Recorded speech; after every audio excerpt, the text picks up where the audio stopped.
महाराष्ट्र में सरकार बनने और मंत्रिमंडल के गठन के बाद भी सियासत की उठापटक कम होने का नाम नहीं ले रही। और इस बार तो झटका किसी छोटे मोटे नेता को नहीं, बल्कि हाल ही में मुख्यमंत्री से उप मुख्यमंत्री बने एकनाथ शिंदे को लगा है, जिनके एक फैसले को नए बने मुख्यमंत्री देवेंद्र फडणवीस ने पलट दिया है। ये कहने को महज एक छोटा सा फैसला है, लेकिन इसके पीछे है विपक्ष के घोटाले का आरोप, जिसमें एक्शन लेकर देवेंद्र फडणवीस ने साफ कर दिया है कि गठबंधन को लेकर उनकी मंशा क्या है। नमस्कार, मैं हूं अविनाश और आप देख रहे हैं एबीपी लाइव। दरअसल उप मुख्यमंत्री से मुख्यमंत्री बने देवेंद्र फडणवीस ने मुख्यमंत्री से उप मुख्यमंत्री बने एकनाथ शिंदे के जिस फैसले को पलटा है, वो फैसला एकनाथ शिंदे ने तब किया था जब वो महाराष्ट्र के मुख्यमंत्री थे। उस दौरान बतौर मुख्यमंत्री एकनाथ शिंदे ने कुल 1310 बसों को किराए पर लेने का फैसला किया था। तब एमएसआरटीसी यानी कि महाराष्ट्र राज्य परिवहन निगम के अध्यक्ष हुआ करते थे एकनाथ शिंदे की शिवसेना के विधायक भरत भोगावले। सितंबर 2024 में एमएसआरटीसी का अध्यक्ष बनने के बाद भरत भोगावले ने दिसंबर 2024 में मुंबई पुणे रूट के लिए 450 बसें, नासिक छत्रपति संभाजी नगर के लिए 430 बसें और नागपुर अमरावती रूट के लिए कुल 430 बसों को किराए पर लेने का फैसला किया था।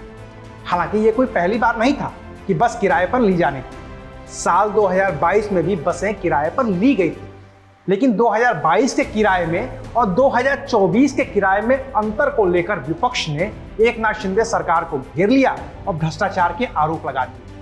तब विपक्ष की ओर से कहा गया कि इसमें करीब 2800 करोड़ रुपए का घोटाला हुआ है।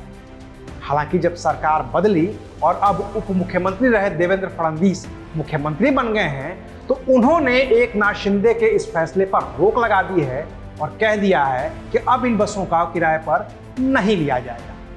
कहने वाले कह सकते हैं कि बहुत छोटा सा मसला है, और कहा भी यही जा रहा है। भारतीय जनता पार्टी के प्रदेश अध्यक्ष और कैबिनेट मंत्री चंद्रशेखर बावनकुले का भी कहना है कि किसी योजना की समीक्षा करने में कोई बुराई नहीं है। लेकिन सवाल ये है कि क्या समीक्षा सिर्फ उन्हीं योजनाओं की होगी जिनकी जिम्मेदारी एकनाथ शिंदे और उनके लोगों के पास थी, या फिर इसके जद में बीजेपी के कोटे वाले भी योजनाएं आएंगी? अगर समीक्षा सिर्फ एकनाथ शिंदे के फैसले की होगी तो गठबंधन की गांठें खुलते देर नहीं लगेगी, क्योंकि अभी बीएमसी का चुनाव है और इस चुनाव में चाहे बीजेपी हो या फिर एकनाथ शिंदे, कोई भी खुद को कमजोर करना नहीं चाहेगा। वहीं महाविकास अघाड़ी के बदलते समीकरण भी कुछ ऐसी ही कहानी कह रहे हैं, जिसने एकनाथ शिंदे को थोड़ा तो परेशान कर ही दिया है। दरअसल उद्धव ठाकरे की शिवसेना ने भी अपने मुखपत्र सामना के जरिए मुख्यमंत्री देवेंद्र फडणवीस की तारीफ कर दी है। इसका खुद देवेंद्र फडणवीस ने स्वागत भी किया है। बात है कि देवेंद्र फडणवीस को उनका हमने आज अभिनंदन किया है, सराहना की। क्यों किया? एक अच्छा काम किया है सरकार ने।